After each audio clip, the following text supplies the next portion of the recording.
We open this moment with open hearts and open minds. We come here together today to celebrate not a wedding. For a wedding is something that oftentimes is built up. There's a crescendo, and all the music stops, and the flowers fade, and real life begins. See, this is the new point A, the new beginning. This is the true expression of love.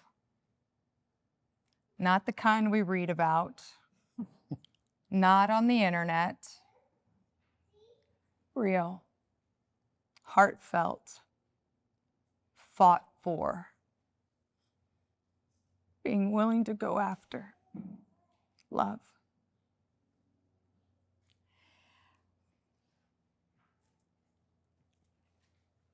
Go ahead and scoot up just a little bit. There you go. We want to welcome all of you here today to celebrate the renewal for this couple who was willing to say yes once, have proven to all of us that they know how to say yes over and over and over again, even when it's the hardest. Today is a celebration of this level of commitment, an opportunity to honor one another again, yet this time it's by their design. This time it's not about what everybody else is going to think. This time it's not about the gifts or the places that people sit or who was there and who wasn't. Today is about the celebration of what you are and what you have created when you two became one. As a witness today, we get to be a part of this union in a very different way than most.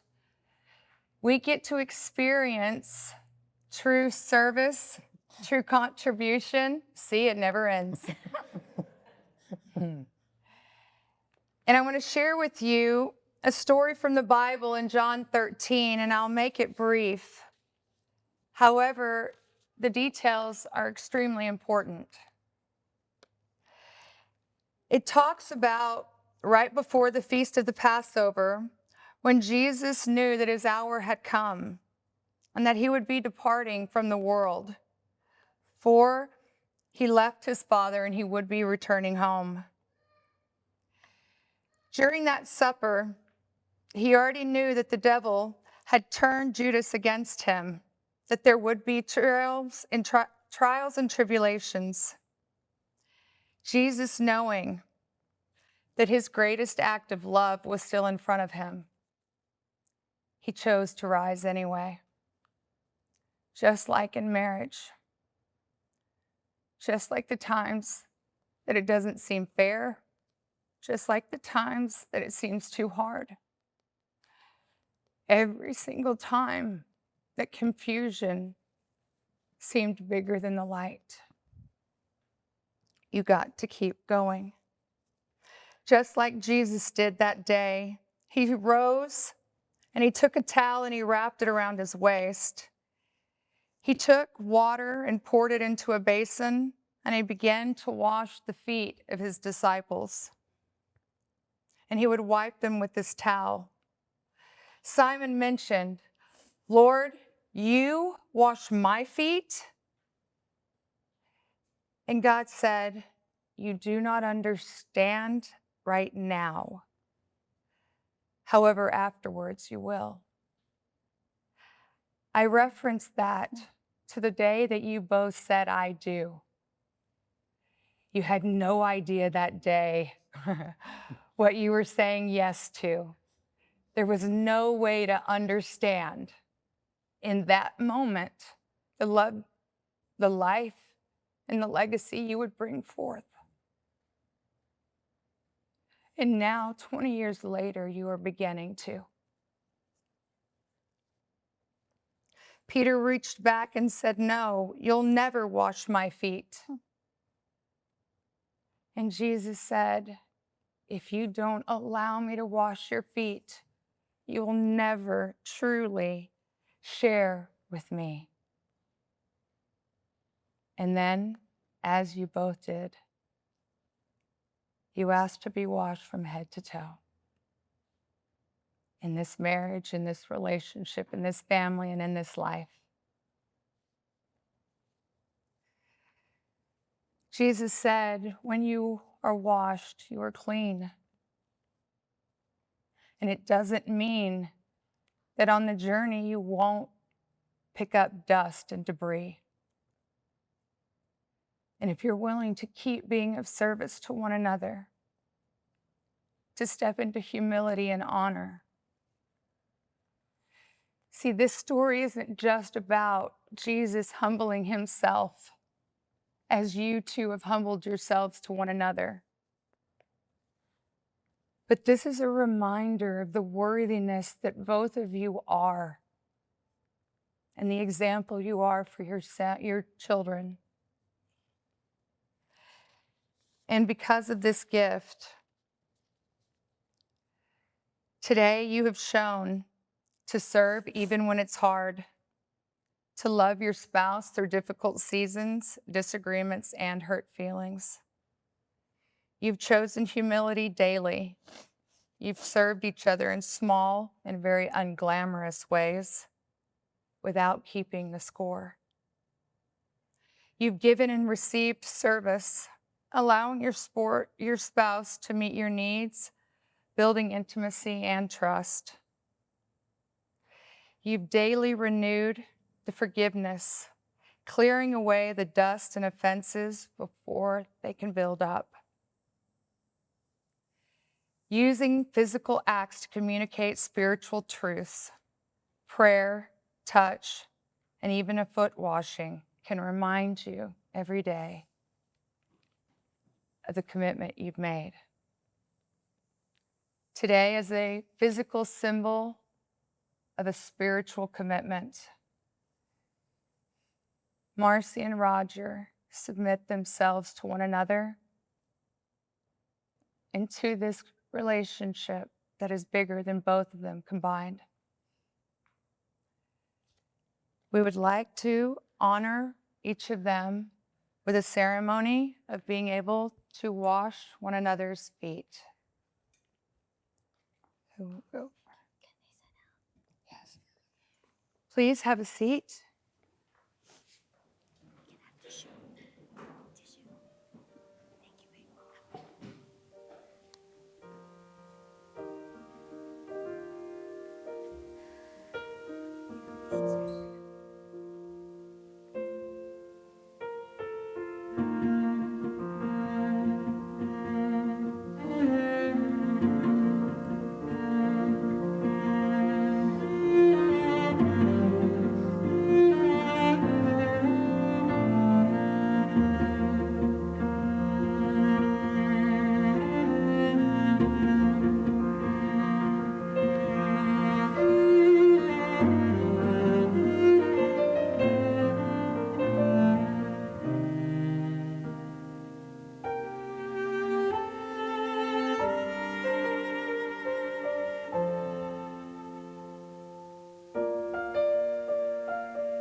I've had the privilege of witnessing a small part of this 20-year journey thus far. And I've gotten to see you walk through sunshine so bright it made you squint, and storms so heavy that you wondered if the roof and your resolve would be able to make it through. You've danced in joy, and you've done the silent tango in the opposite sides of the corner in the kitchen. You've built dreams together. You've also rebuilt them when life wanted you to remember how capable you truly are. You've had the days when I love you was effortless, and days when it was an act of obedience, even though we all know you still can't spell it. True story. I'll sound it out though. You've clung to the scriptures, love is patient and love is kind. And I remember you circling patient over and over and over again. You've poured yourselves into building a life, not just a home, a business, and a legacy. A name your children and grandchildren will recognize as strong, faithful, and worthy of carrying forward. You've been partners, not just in romance, but in the work of feeding a family, paying the bills, making payroll, making it to the game before the last 10 minutes. You've worked side by side, sometimes in perfect harmony, and sometimes like oil and water. You've prayed over the dining table, over sick kids, over decisions that felt bigger than both of you could ever be. You've celebrated births, birthdays, graduations, and many of those moments that you were just grateful you made it through. And in between, you've navigated the holy work of raising a family, teaching your children not just what love looks like in public, but what forgiveness looks like in private, what true love looks like when nobody else is watching. Yes, there have been some less than holy moments. Doors possibly slammed. That was the deeper intention. Words spoken faster than grace could catch them. And forgiveness that had to be prayed into existence because based on your own will, it would have taken a miracle. And here you are. Because marriage isn't perfect, marriage is faithful. Marriage is choosing to serve, to forgive, to stay, even when staying is what you're most afraid of. You've lived the foot-washing kind of love, serving when you were tired, forgiving when you were hurt, and showing up, and walking away when walking away might have been easier. Today, before God and these witnesses, including the family you've built, the friends you've cheered on, and the generations who will benefit from your faithfulness, you are saying yes again. Yes to each other, yes to your family, yes to the God who has been holding both of you when you didn't know how to hold one another. Here's to the joy and the junk, to the holy poop and the hilarious moments. Here's to the children who have learned from your example and the grandchildren who will know your story. Here's to the business you built, to the life you've worked for, and the legacy you're leaving behind. Here's to two people who understand that love is more than a feeling. It's a choice. And today you choose that again and again. 20 years ago, somebody told you some vows to repeat. And knowing you much better than that today, now you get to say exactly what your heart says to say.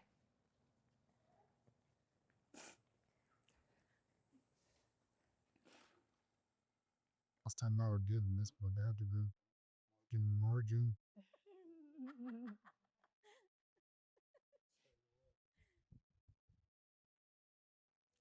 my god, you're so cute. Oh my. I even wrote big just in case. Hold on, I need the twitches. You can read it from over there, right? We all know I'm gonna cry. Okay. Is I'm so excited. Marcie, 20 years ago, I stood before God and vowed to love you for the rest of my life, for rich or poor, sickness and in health. I didn't know then just how deep our love would grow or how many ways we'd be blessed and challenged, but I knew without a doubt that I wanted to walk it all with you. Over the years, we've laughed, cried, grown, stumbled, and stood strong, always finding our way back to each other with God's hand in all of it. For so long, I thought it was just you and me, but I see now it was always you, me, and Him guiding every step. Our children are living proof of the life we've built side by side. I thank God for the privilege of raising them with you and for the example of love, faith, and commitment we get to give them. Today I stand before you again, thankful beyond words for the life we've built and the love that still grows between us. I vow to keep Christ at the center of our marriage. As Ecclesiastes 4:12 says, a cord of 3 strands is not easily broken. Thank you for leading me closer to my faith when I strayed, and for having the courage to pray for me until I was ready to pray for myself. And in that, looking for Ecclesiastes, I knew it was an E, and I ran over Ephesians 5:21, which submit to one another out of reverence for Christ. Wives, submit yourself to your own husband as you do to the Lord. Husbands, love your wives just as Christ loved the church and gave himself up for her. I promise to walk with you wherever God leads us, side by side, heart to heart, hand in hand, to serve you with love, to seek Him, and to keep choosing us every single day. I love you and I love us.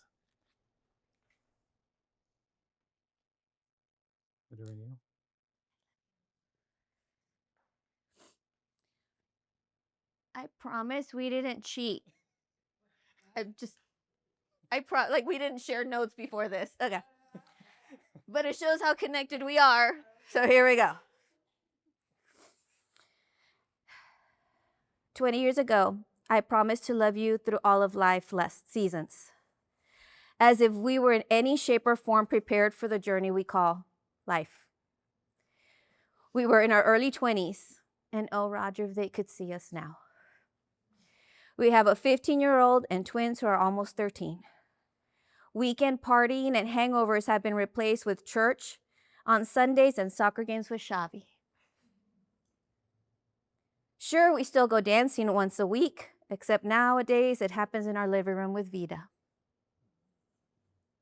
And the only concerts we attend are when we're in the crowd cheering on Santi as he rocks out on stage.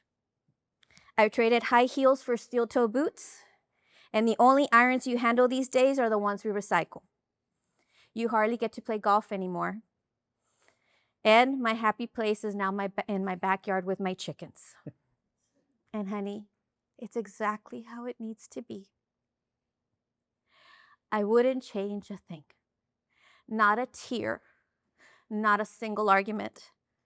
Every moment, every challenge, every joy has made us who we are. After 20 years, seeing you walk in the room still makes me smile. On rare days when we aren't working side by side, I miss you. I love your peppered hair. I love how you now wear cheaters. I love that we still laugh until our bellies hurt.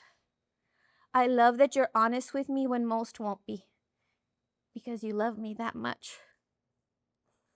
You love me at my messiest. You wipe my tears when I'm the saddest. And on the rare occasion I get angry, you give me grace. Lots of it. Out of all the love stories that exist, ours is my favorite. And not because we have some great whirlwind romance, but because we get to share it with them.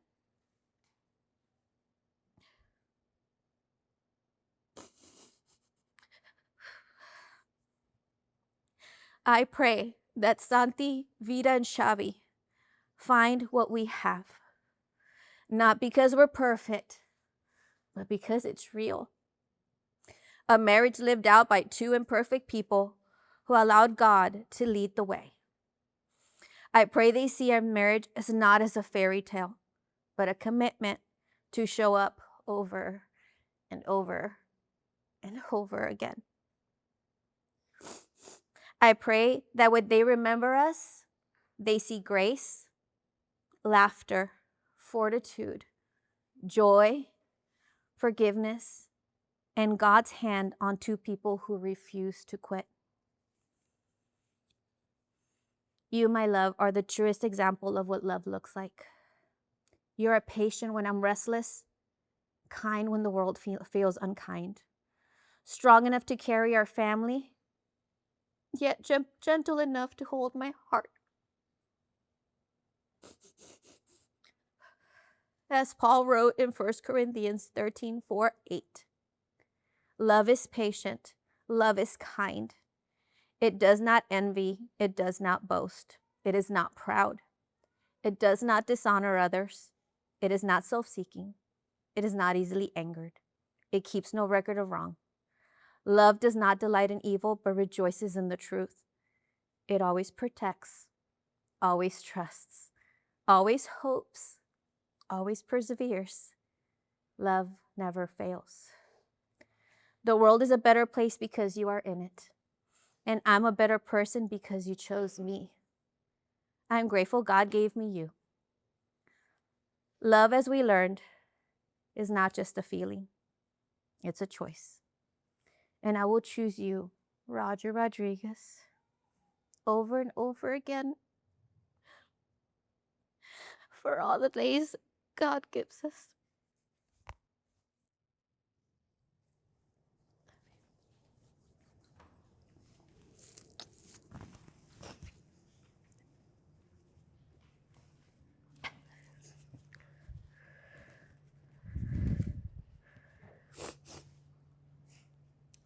Hold your hands.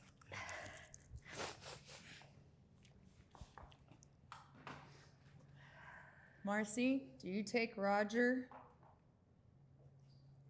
Oh. Forever? Yes. Roger, do you take Marcie? Forever? Ever. Forever. Ever. Ever? Yes. Well, by the power vested in me by the state of Texas,